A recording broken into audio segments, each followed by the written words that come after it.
Hello there and welcome back.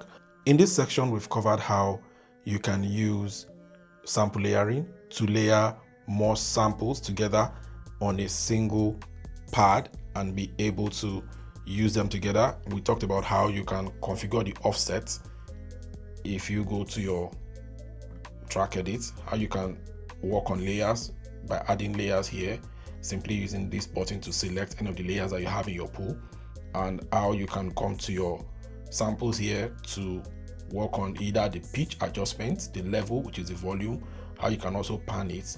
Then you can use your offset to specify when you want each sample to play on the same pad, the offset in between them.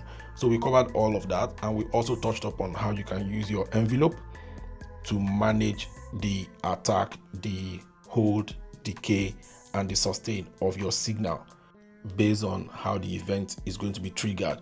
We also covered how you can use the drum effects. If you come here, which you have your effects and your insets, if you tap again, the next page you have your drum effect, how you can apply any of these to your drum track, and this can be added to any of your pads on your drum track. We also covered how you can use your global setting to adjust parameters that relate to your track in itself and the things that relate to your pad individually. Talking about the likes of poly, your tune, and your fine tuning, which basically relates to your track in itself as a group, but the things such as your velocity, that's the layer play, sample play, your simultaneous play, or your mute target and your mute groups, which relates to each of your individual pad that you have here.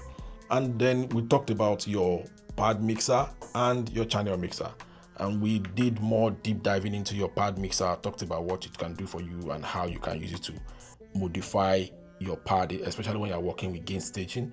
And we also covered the same thing that applies to your channel mixer, how you can use it to set your level, adjusting then the panning to the left or to the right of your main output. And we also covered how you can use your send to send a couple of your signals coming out from your track to the returns. We also break down how you can use your send and your returns. And we also talked about how you can use your submix to group your signals together. The same thing is applicable when you're trying to use your return to group, some certain effects together and then apply it to a certain signal. So that's basically what we've covered. And for shortcuts, if you are working on gain staging, you can actually do multiple selects. So if you press and hold shift and you tap, and tap, now you have selected all these 3 tracks together, and if you use your jog wheel, it will move the setting parameter of everything proportionally based on where it was before. It moves everything up at the same rate. And the same thing is applicable if you come to your panning or you come to your send. When you are in send now and you select any of these parameter and you use your dial wheel to move it, to move everything across board to the same, maybe like a return signal.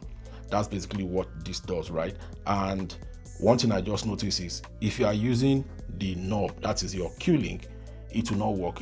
Your Q link will still treat it as individual. Let me show you. You see, it's still treating it as individual based on the one that you actually selected from the beginning. So it will not treat it as a group. But if you use this particular knob, your jog wheel, that is when it will treat it as a group that needs to be moved together. So that's basically another shortcut for you right there. If you want to gain stage, then you can easily deselect by clicking any one of it will be deselected. And also another shortcut for you here, if you come back to your main and you press and hold your main button, it pops up all of your track. You can see all of your track at once. So if you don't want to jump to a particular track by clicking here and using your jog wheel to turn up and down, you can simply press and hold your main and select that track, and to take you to that particular track.